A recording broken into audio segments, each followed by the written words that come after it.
Come join Melissa and her guests on the Chats from the Blog Cabin podcast. From North Carolina, this podcast will have you feeling like you've known these folks for years. Listen in as they chat about life, culture, current events, and more, all with a special Southern flair. Curl up with your favorite beverage and get ready to be entertained. Tune in now for a unique experience that's fun and insightful.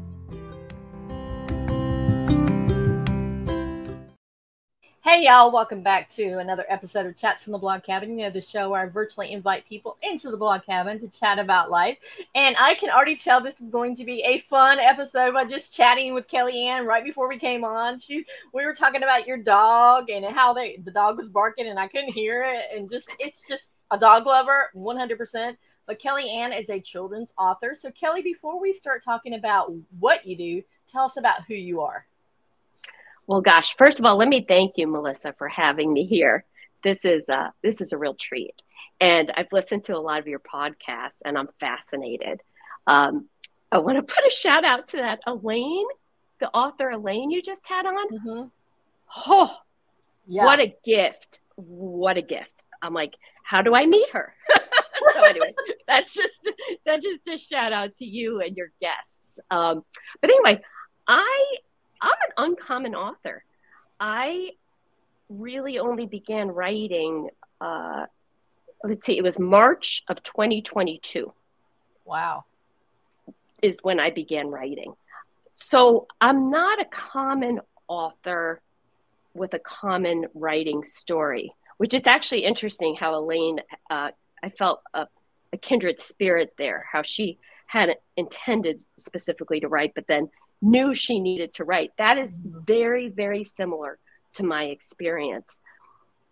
I've been through a lot of life experiences that have led to the books. They're all experiential. So you would say my entire 54 years on the planet got the books to be born. But I did work with children. I did work in the preschool arena. I was a teacher. And then I went into administration. And that actually really informed me about child development, because to be in administration, you had to be up to par and you had to have coursework. And we were going through something called accreditation, which is very difficult for a preschool program to go through. So we went through accreditation and I assisted in that and took the school to fruition on accreditation. Doing that taught me so much about child development and meeting the child where they are. Now, I didn't realize, that was years and years ago when my son was young. I didn't realize, when he's 26, that I would actually be writing books for children. It just ended up coming full circle. So I took an odd path, but now I am in it and I'm in it to win it. Okay, so you started writing in 2022, but you have a total of 31 books in 4 series. Yes. A book for each month. I mean, a each day of the month. Yeah.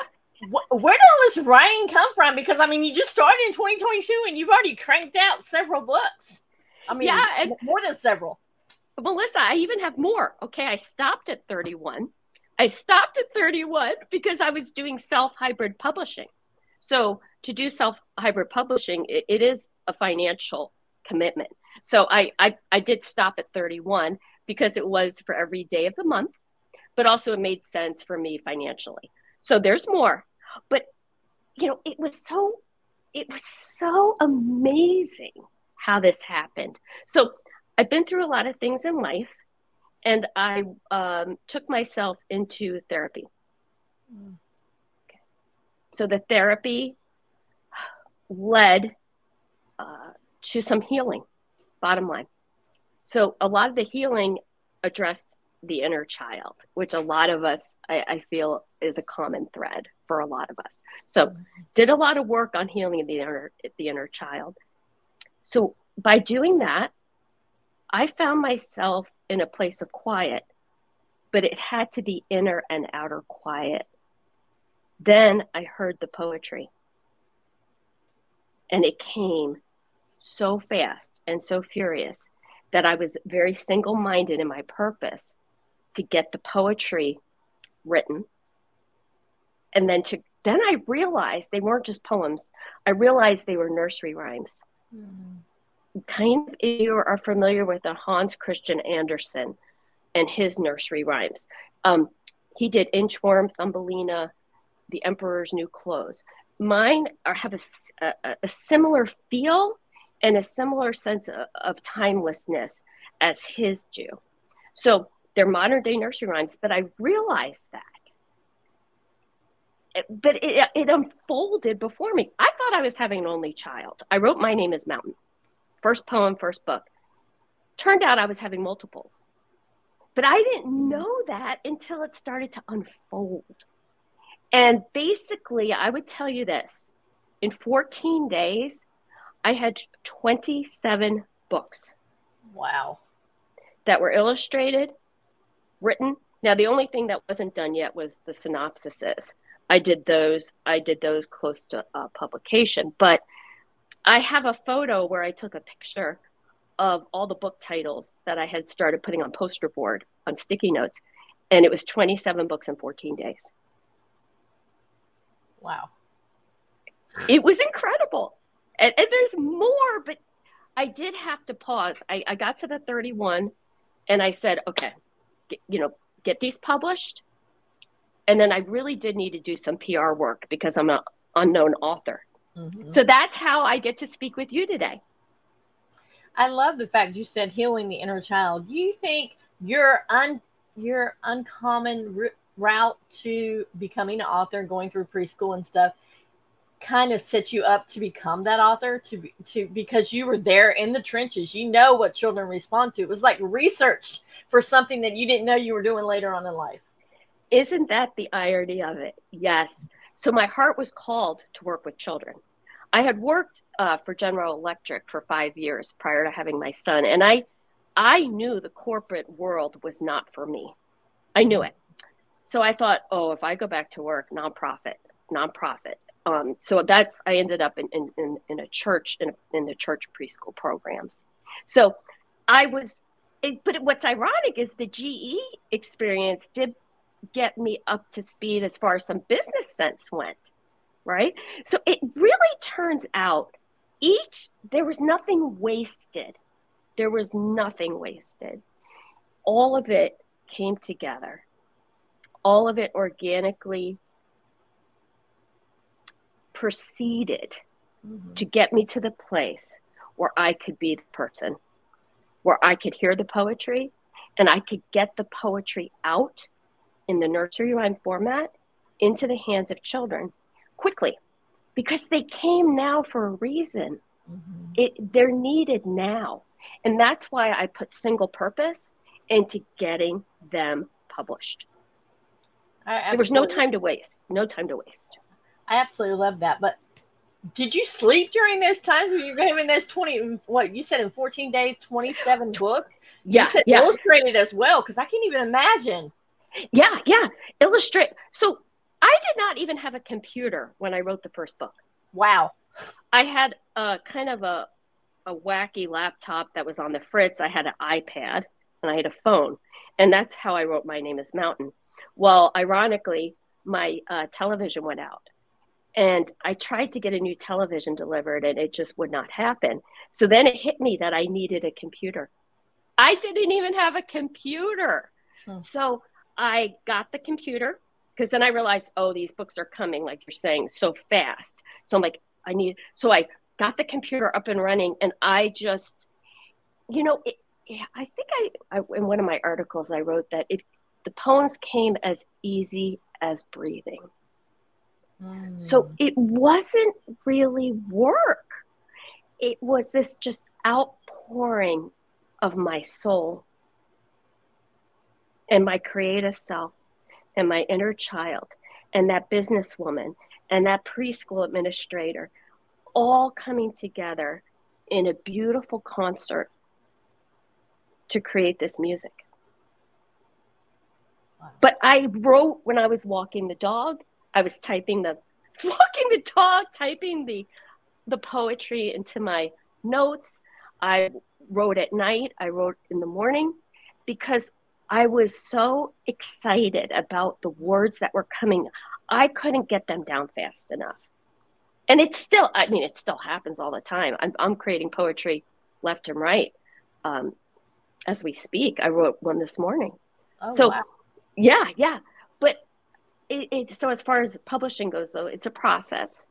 So I have adult poetry I want to publish for sure. I've got more children's books I want to publish. But in the meantime, here's the 31 ready to go. I know. I mean, looking behind you, you're like, okay, that not only like you say, okay, I've written these books, but now a chance to maybe getting out to a publisher saying, hey, these have been published. These are the reviews for these books. Don't you sign me? And then maybe you get paid a little bit more for that. Yeah, I say this is my query letter. This is my query letter. Because what would be great would be to find a like-minded publisher who could see what I'm trying to do. Because I do feel the need for these to be in the hands of children globally. Because what I responded to was an energy from the childhood collective, is what I'll call it. Because never before have all the children in the world gone through what we've gone through in these past several years. So this was a childhood collective energy field that I, in my internal, external quiet, heard, met, and stood up and said, I will answer the call. And I'll do it right now. Wow. That is just like, it's giving me goosebumps right now to see how far you've come from 2022, because a lot of people can't even get one book finished. And they've been working on it for years. They keep procrastinating. What made you say, okay, I'm going to hybrid publish this. I'm going to push these books out? Because a lot of people self-doubt. They have a huge self-doubt. Yeah, it was such a leap of faith. But okay, so I'll describe it to Field of Dreams, the movie of Field of Dreams, where Kevin Costner hears the voices and gets these signs, and he's doing things that nobody can really understand. Nothing makes sense. That's my journey. Nothing was really clear, obvious, planned out. It was always a sense and a leap of faith and a trust in the universe and what I was hearing, sensing. So I would just take baby steps, but each step would lead to the next amazing part of the journey. So what I really did was I put my trust into the process, and I did it. Here's the thing. I did it alone. I have one really good friend in Michigan who I would talk to, but mostly I did it alone, because part of being creative and being true to yourself is not having other voices telling you that it's not possible. And one of the loudest voices is the interior voice that you're speaking of. And what my books do is create positive self-talk for children from as young as 8 months old, so that they don't have to do what I had to do, which is conquer that inner voice that was maybe telling me it wasn't possible. So my goal through all my books and my nursery rhymes is to create positive, lyrical, rhyming stories in a child's mind, so that they start out with that they don't have to do what I've done and all this work and all this healing, and at 54 years old, get rid of that internal negative voice. My books are designed to prevent that from 8 months old. I'm right there with you. We needed that so much sooner than that. That's why they're here. That's why they're here, because it's time for a change. It's time for our change with these young, beautiful minds. They deserve literature that's a layer of support that they can recollect, that they can call upon when they need it. Whether it's something playful, which some of my books are absolutely playful. They're about blocks, playing with blocks. They're about the skate free is about taking something with wheels outside of a door. The inclusive all is about going to a place of complete inclusion and acceptance. Then all the way to loss. One of my books is titled The Lost Total. I experienced a fire. and it was considered a total loss fire. So the loss total, I flipped titles. So instead of total loss, it's the loss total, is about complete and utter loss. Now, to one child, it may be a simple, or not to them simple, but it could be something like losing a state championship or a t-ball game, or maybe not their team on a sport day not performing how they hoped and not winning, to all the way to the extreme of someone who's grieving, a child who's grieving and has had a divorce, a grief with a divorce, grief with a family member who's passed away. So the books are a layer of support. I use nature. I use animals. I use common themes that children can relate to globally to get my messages across. I love that. And we need to go to commercial break, but you're going to come back with a book. She's going to surprise me. I don't know which book she's going to read. We talked about this before we went on. She's going to surprise me with the book. So we're going to go to commercial and come back, and she'll read one of her books. People welcomed me, and they knew the pain of the journey that we'd been on because they'd been there too. Other Parents Like Me is an online community, peer-led, for parents with kids struggling with mental health and or substances. It's a space that's safe. Feels like I can actually share what's going on. We offer 15 daily support groups per week and live speaker talks on Thursdays, as well as a monthly expert panel. We also have a resource hub that has a toolkit. This includes over 1,000 articles, podcasts. There's a glossary with the most recent and relevant terms. And we have a directory that's been vetted. The overwhelming feeling when we're sitting in a meeting and I'm telling my story and I see others shaking their head, tears falling, they understand this roller coaster and they're along for the ride. And we are back chatting with Kelly Anne.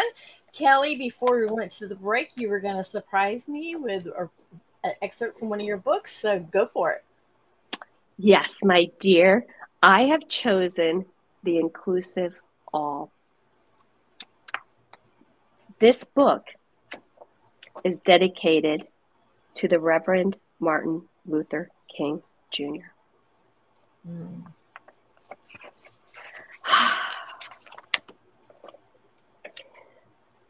I found a place during a journey recent.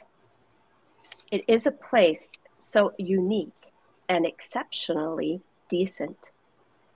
I had never before found so special a place, although it did take a voyage into a distant space. You will notice that I have nothing but good things to write, because my heart was buoyant and filled with delight. I assumed a stature sure and undistracted, as everything nice there organically interacted. I took it upon myself to go out and explore. I knew that anything was possible and more. There was nothing in my mouth to bemoan, as happiness played out a melodious tone. The tone relayed a message so inviting that I sang along at once with an energy igniting. If I had to choose a main thought to relay, it was how the fabulous colors drew attention their way. Who will now accompany me to the inclusive all? It is just beyond yonder hill, down the gully, and over a wall. The end. Wow. Now, what made you decide to pull that book? Because you wanted to do it so that when our conversation, that's how you were going to pick. Do you know why I chose this? Because I listened to some of your podcasts, Melissa.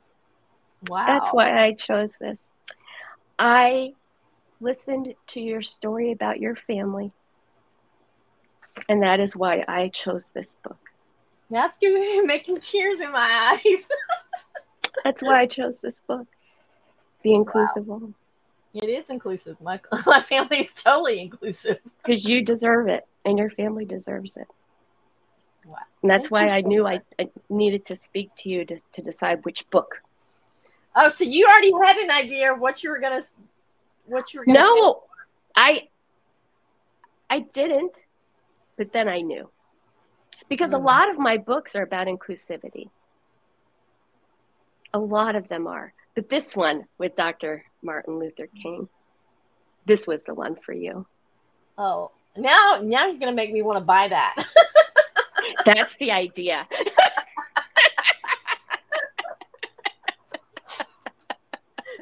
I have achieved my goal. But see, that kind of language should be in children's literature. Yes. It must be in children's literature. Yes. Because it's a poem, and poetry for early childhood literacy is gigantic. So that the poem there, the nursery rhyme there, what if that is a part of the self-talk?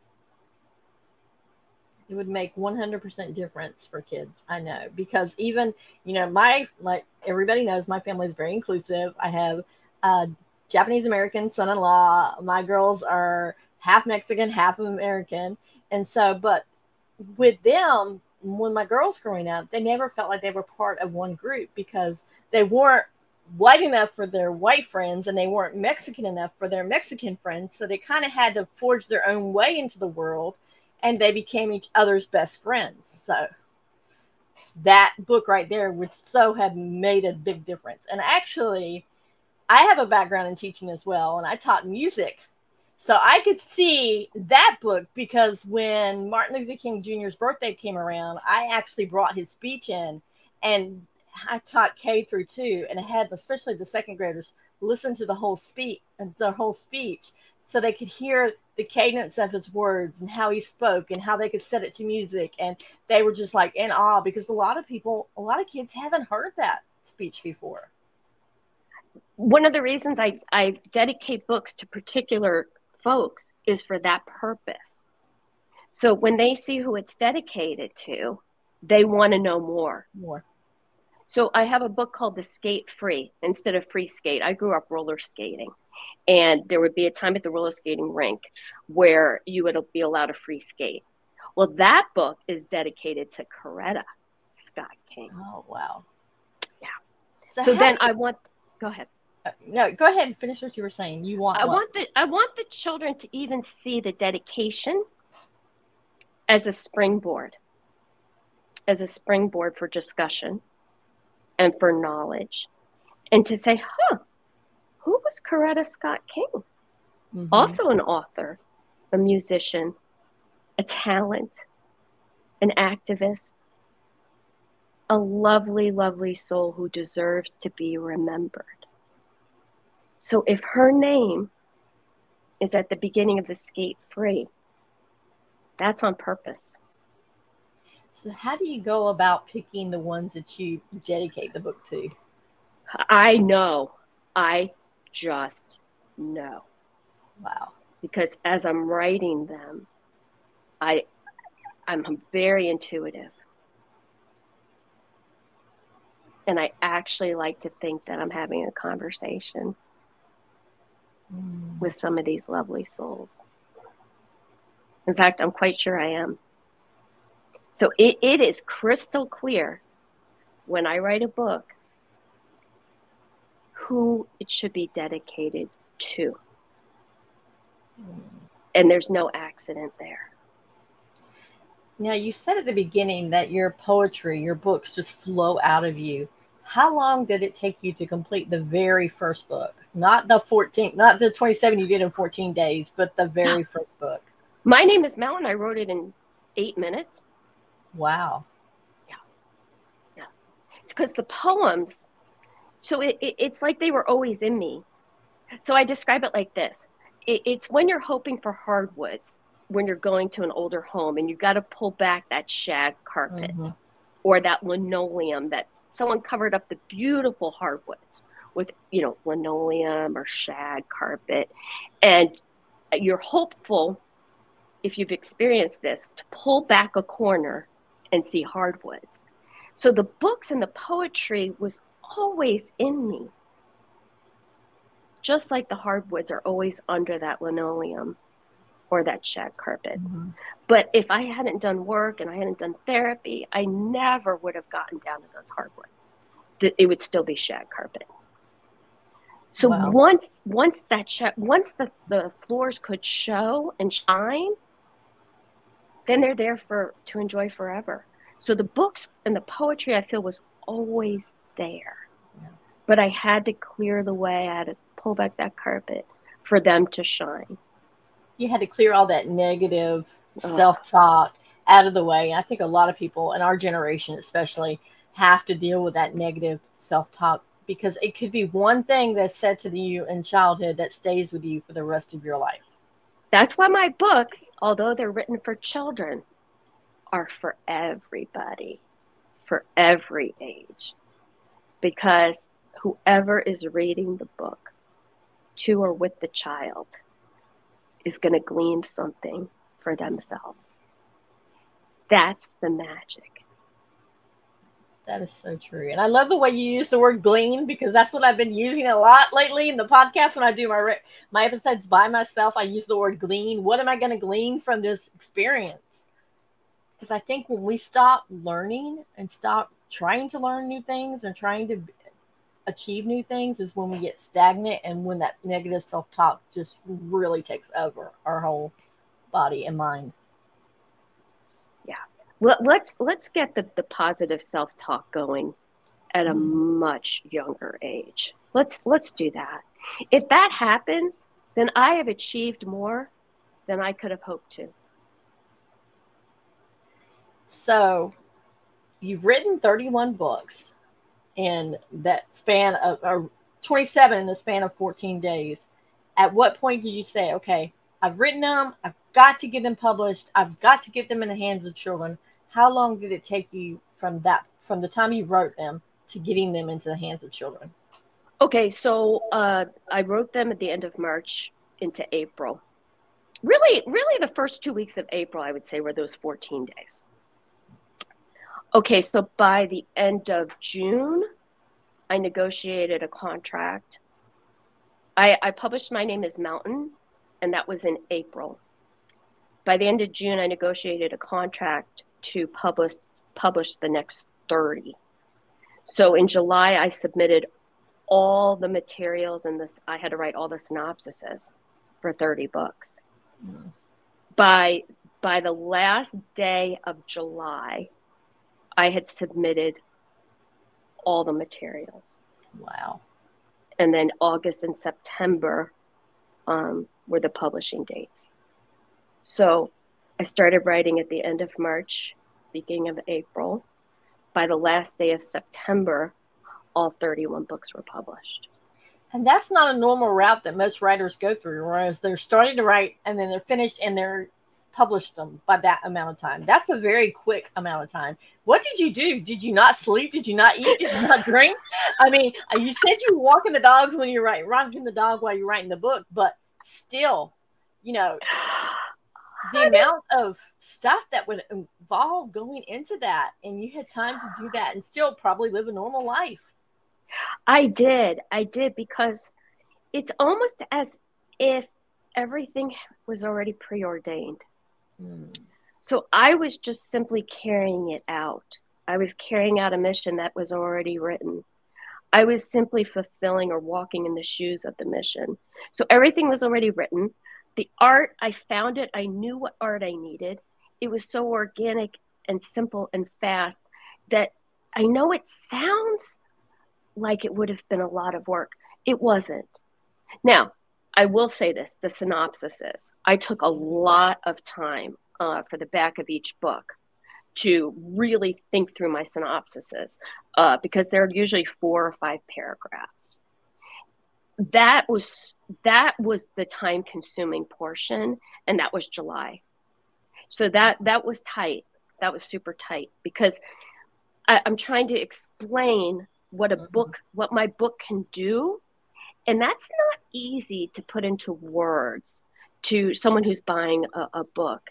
I know what they can do, but to put that in writing, it was a bit of work for me. So that, but I really, the rest was so organic and really already there. So I was just producing it in a sense. But I did train myself on everything. I trained myself on software. I had not worked on a Mac ever. I don't think I ever had a Mac in my life.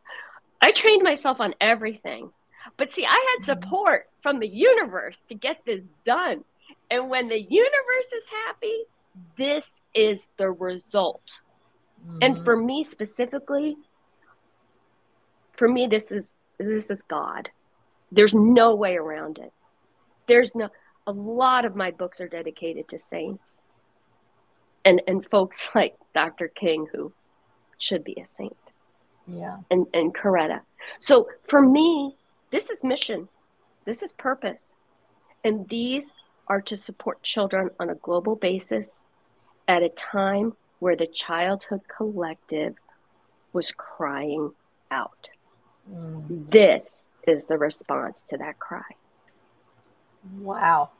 I mean, a lot of people were like, I really don't want to deal with other people's kids. I don't want to teach other people. Everybody's got to teach their kids the way but you are like, no, we need to stop this across the line and just give love out and give positivity out to these kids. That's what they deserve. That's what they deserve. Especially in this time, I know when we were growing up, we didn't have social media. So it's horrible with social media. And kids are getting on social media earlier and earlier and earlier. And it just, the amount of people that troll people on social media can just be enough to just, as an adult, get you depressed and get you so into your head. But as a child, I can't even imagine. This is to combat. This is to combat that. These books are to combat that. I myself am not on social media. It isn't healthy for me. It isn't healthy for my system. I could never create what I created if I was. So I tend or intend to lead by example and show children a different way. That's what my literature is all about. Showing a different way. I flip titles. I flip phrases.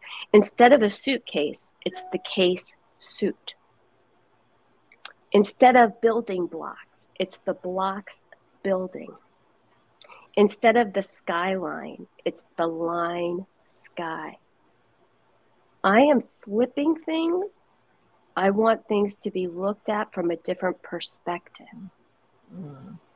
So all of this, nothing is wasted. Just like in a classroom, as you're taught as a preschool teacher, everything should have a purpose. And everything in that classroom should be attainable. And the child should be able to touch, reach, and it should have a purpose. My books fulfill that goal that a teacher would have in a classroom. Now, when I saw where you flipped your titles, I thought, wow, what a great way for people who may have dyslexia to be able to say, hey, I'm normal. This is normal. I may have a learning disability, but hey, it's okay. I mean, so many times children, especially, are pegged with all these disabilities. I mean, my middle daughter has ADHD, and she is like, through school, it was like, oh, well, you have ADHD, so there's nothing our teachers wouldn't go out of their way to help her or do things, you know? I'm like, what a great way to show kids that it's okay if you're different. It's okay if you have a learning disability like dyslexia or something like that, because there's other people out there that are suffering just like you, or not suffering, but have the same condition that you do. And so I love the fact that you flip titles, because then the dyslexic are like, hey, that woman gets me. And also a bit with, I believe with the Spanish language, oftentimes the adjective is first. So this is, do you see why when I talk about this being global, there's even within other languages ways that my titles will speak to children of the world. Yep, I can so see that. Wouldn't that be great? Now you have your books published and you're going and you're doing some PR for it. What else is up next for you? I mean, obviously you want to get these books in front of more people and more people. Well, guess what? What? They are currently being released in audio format as we speak. Awesome. Audible, Spotify. Also, they will be video. So my artwork is going to be on video, and the words of the stories are going to accompany the art. But the audio, to hear these books with music and sound effects, and my narrator, Phil Shane, his voice has a vibration. I chose Phil because of the vibration of his voice, because I knew intuitively that children would respond to the vibration of his voice. They are all right now, they are in production. A few have already been released. Wow. The Tale Fairy, which is it a play on fairy tale? It's TAIL, fairy. And it's the idea that animals can be such a layer of support for us. Yes. That's my Tale Fairy is my dog, not a man or a knight in shining armor or any of this. So that's an example. So the Tale Fairy is already available. And the Still Be. Instead of Be Still, I flipped the Still Be. That's about pausing from your work. A rare sight to see is the Still Be. So wait till you hear these on audio. So they'll be downloadable. I'm doing it by the collections, either by the series or by the entire collection. So you'll be able to download all 31 and talk about travel for summer, talk about maybe relaxing a child into nap time or bedtime. The audio is a gift. So that's right now. That's, I've been busy. Wow. You talked about how you picked that one person, Phil, to do your audio. How many people did you go through before you finally said, he's the one? No, that's an interesting story, because at first I had a narrator out of the UK that I had selected. I thought that I wanted a British voice. Unfortunately, he got ill and could not do the narrating. And it took me a moment, and I listened to, like 30 auditions a second time through them. Once that narrator didn't work out, I listened to, and, it hit me. I thought, I want an American voice. I did. Something shifted in me, and I wanted an American voice. And I went through another 20, 30 auditions. And when I heard Phil, I said, he's the one. The vibration was there. And it's ironic how that all happened and worked out. And I do believe that he was meant to do the books. I know he was meant to do the books. And I got to meet him, and there was something about his soul that was beautiful. And I just simply knew that when his voice narrated my stories, I told him, buckle up and get ready for a wild ride. Because now that he has narrated these books, he's going to not have a dull moment. He's I not love have that. A dull moment. Yeah.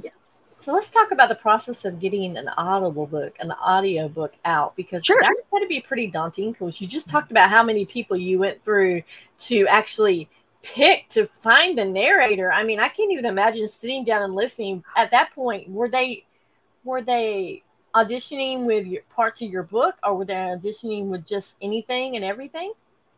The audio company provides the narrators. So it's called Pro Audio Voices out of Oregon. Becky Parker Geist was commissioned by the Library of Congress to record books, audio books, for the blind. When I connected with her, I knew she was my person to create my audiobooks. That company puts out a call to narrators who want to audition. And then they provide me with the auditions. And it's just been seamless. Phil recorded the 31 books in a few days. Oh, wow. And they were done correctly in a few days because they're all poems and they're all nursery rhymes and they're all lyrical.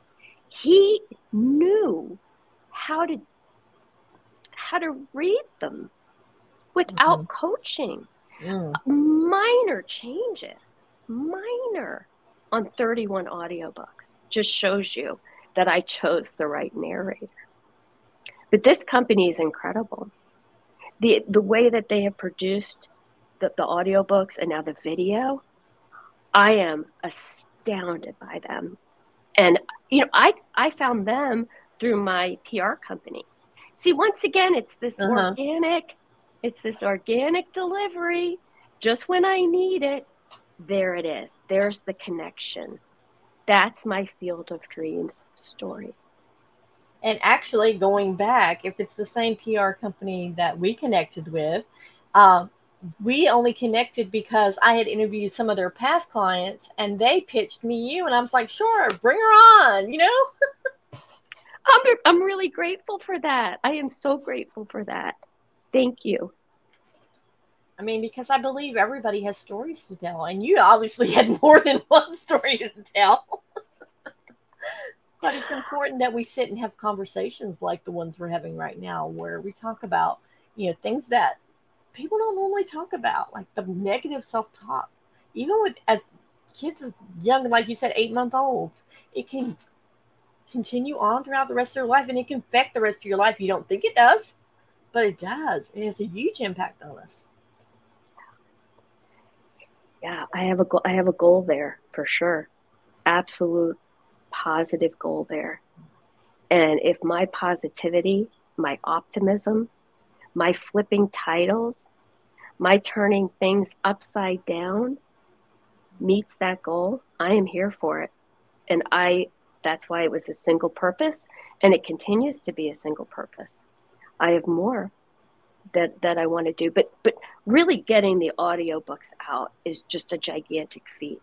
Because when you look at the timeline, if I submitted all the materials for publication last July, and by the end of this July, the audio video production will be complete for 31 books. What kind of timing is that? It's pretty cool. And I love how you say that it's the audiobook, because sometimes parents don't have the time to sit down with their kids and actually flip the page and turn and read. They can say, hey, let's listen to this book together.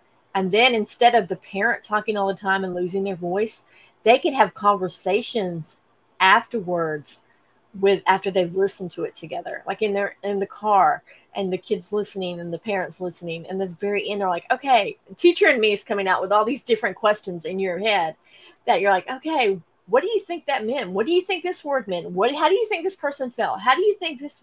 I mean, what a great tool for not only parents, but teachers, homeschoolers, everybody. That's the idea. And that's why I put so much thought into the synopsis, because there I talk about the springboard and the basis for discussions. And that's where I light the candle and I light the flame, so that those discussions can occur. Yeah. What I think is so great is not only the child will benefit. Amen. Not only the child will benefit. And if you're like me, like when I taught, even though I taught multiple classes, the same lesson, I never taught it the same way. every time I went to a class, it was I tweaked it. I taught it a little bit differently, and the kids would respond a little bit differently, which would lead me off into another tangent. So I can just imagine how maybe one child responds to it one way and another child responds to it another way, and the conversations, the healthy conversations that are going to be had around these books. I talk about the books creating active participation. Active, not passive. Yeah. They do that. And even as a child ages up, they can reread the books because they will hit them at a different place in their own system. Yeah. They'll never be worn out. But I do say, if I saw a well-worn book of mine, that would be a sight to see. A well-worn book of mine. But I do say, look, if you buy one of my books, they're going to become part of a family library. And you'll say, I had them in the beginning. Yep. That's how special I feel these are. I feel they will stand the test of time. Just like Hans Christian Andersen. Yeah, that is so true.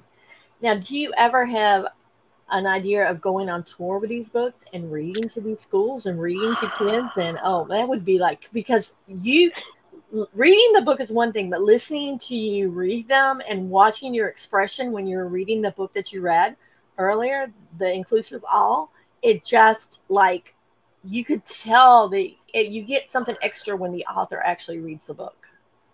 Thank you. I would love that opportunity.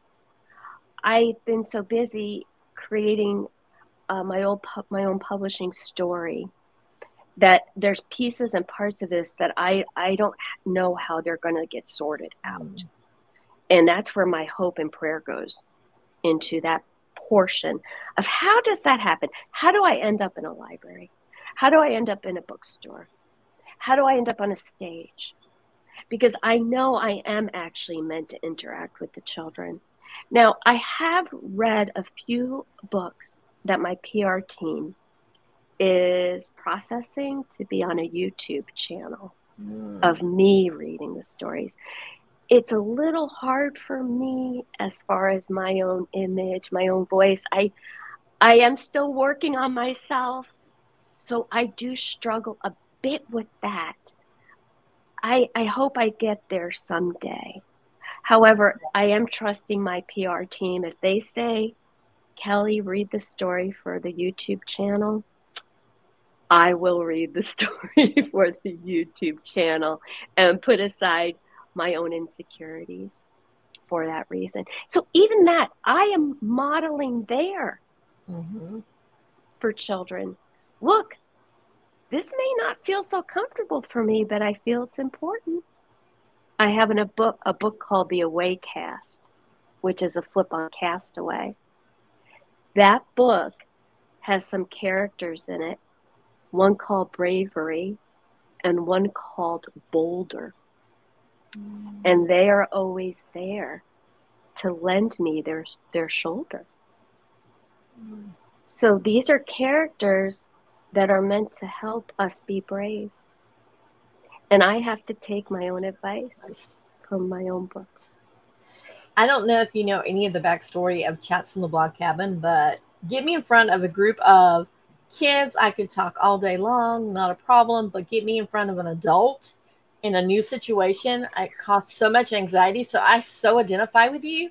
But I was in a challenge with a mindset coach, and she's like, okay, go live, which like I was scared to death to go live or to even go on social media and even show my face and say, she's like, okay, go live and talk about one of your core values. And one of my core values is I value relationships. So I'm like, what better way to do this than to bring a friend of mine on and talk about the value of friendship and a relationship? That's how Chats from the Blog Cabin started, because I pulled somebody else with me on. So I wasn't there by myself, just blabbering, scared to death of what I was doing. But I pulled somebody else with me, and that's how I started having these conversations with people. And look at you now. You're doing it, girlfriend. You're doing it. So I have every confidence in you that you're going to get up there on that YouTube and you're going to blow people away with it. Thank you. That means a lot to me. It really does. I mean, your energy is just, you're so exuberant and your energy just comes out. I hope people in this interview can see it.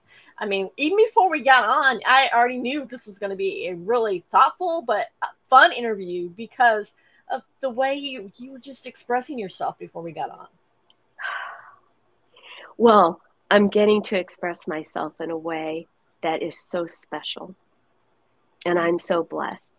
And I'm so honored that you see that that's what you see coming out of me. Mm-hmm. And you giving me the opportunity to speak gives me energy and hope and excitement. So I thank you, because without you, it would just be me bouncing around the townhouse, which I do, but but you're the one. You're doing it. I'm proud of you. So our time is almost up. Before we talk about where people can buy your books and where they can find you, I know there's one place they can find you at, but is there one last little nugget that you want to share with people that you want them to remember? Yeah, here it is. Let our children be children. They only have childhood once. Support them with literature. Support them with creative outlets.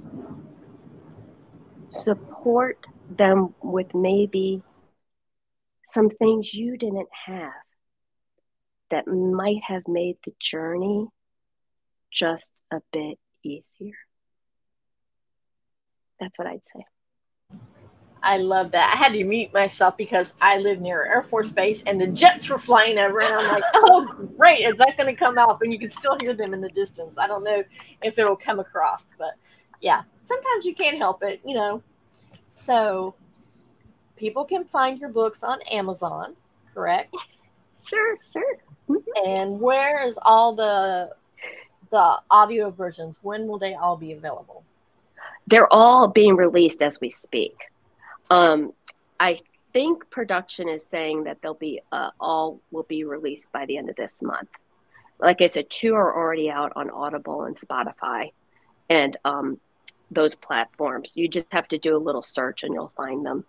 I also say a good way to dip your toe in the water with me is to go on Google Play and download one ebook. Or now that the audiobooks are available, download one. I believe when you hear my voice and when you hear what the stories are relaying, that once you dip your toe in the water with one, you'll want the entire collection. And I do feel if you're able to support your child with my entire collection, it will be extremely worthwhile. And I do not believe you will regret it for an instant, because they create bonding moments that are priceless. Whether you're in person with them, or I think of military parents who are separated, my book will travel that journey with you across the computer, from you into the heart and the mind of that child that you may not be in proximity with. Gosh, one day I would love to be able to donate the books to the military. Maybe the universe will help me with that. I'm thinking little free libraries. Every time you go buy one, just put one of your books in it to get it out there and let people read it. That's my goal, is just for them to be in the hands of children. Speaking of military, have you written a book that is military based, like with kids that when their parents leave and they go deployed and they, because that's a tough situation for all kids when their parents leave and are gone for a while. There's so many of my books that address that particular thing. One is The World Small. The World Small is about connectedness and how we all tuck under the same blanket of the sky every night. And that how that blanket of that sky connects us, no matter where we are geographically. That's just one example. I love that. So I did write a poem, an adult poem, right around the 4th here. And, you know, I flipped titles. And instead of the flagpole, it's the pole flag. So that's my little cliffhanger. Cool. Little cliffhanger. It's a beautiful, so yes, there are parts and pieces of my books that would absolutely suit our military families. And when I am to the point in my publishing and in my career as an author to give these away, that's exactly what I intend to do. Wow. Now, there's one place where people can find you besides finding your book on Amazon. And where's that one place? Well, the Balboa Press bookstore is where I published. That's my hybrid publisher, is Balboa Press. So that bookstore is a great place to go. And then just if you Google Kelly Anne Manuel, you will just see all the different ways that you can get to my books. And it's in the audio as well, as they're dropping as we speak. So just Google me and just do what feels good to you. You'll know how you want to get to the books. Because my books speak on many different levels to people. And just Google me and you'll know. Yeah. But you also have a GoodReads as well, correct? Oh, yeah, sure do. So people just want to connect with you there on GoodReads? Yeah, I'm getting a lot of followers. It's kind of exciting. Well, I don't know if I followed you yet, but I plan on going over and following you after this conversation. Okay. Thank you, my dear. Thank you. Well, Kelly Anne, I really want to thank you for coming on and for sharing your joy, your exuberance, your love of healing the child inside you, healing children, making sure that negative self-talk gets kicked to the curb. And in bringing those words, I mean, and reading that book that you read, I mean, like I said, I have to get a copy of that book just because of the way you said that you thought about me. You knew you were going to read it, but you weren't quite sure. And then you knew immediately that you were going to read it. So thank you for coming on. Thank you for having me and for your beautiful family. Oh, thank you. Guys, I will put in the show notes everywhere you can find Kelly Anne. Even though she's not on social media, she is on GoodReads, so go follow her there. She's getting lots of followers. And hopefully I'll be able to update this episode soon with more things that she has coming out, because you said you're in process of writing an adult poetry book. So I would love for you to come back on and share that book with us as well, Kelly Anne. It would be an honor. All right, guys. Keep chatting, be blessed, and get out of your comfort zone and kick that negative self-talk to the curb. Until the next time. Bye.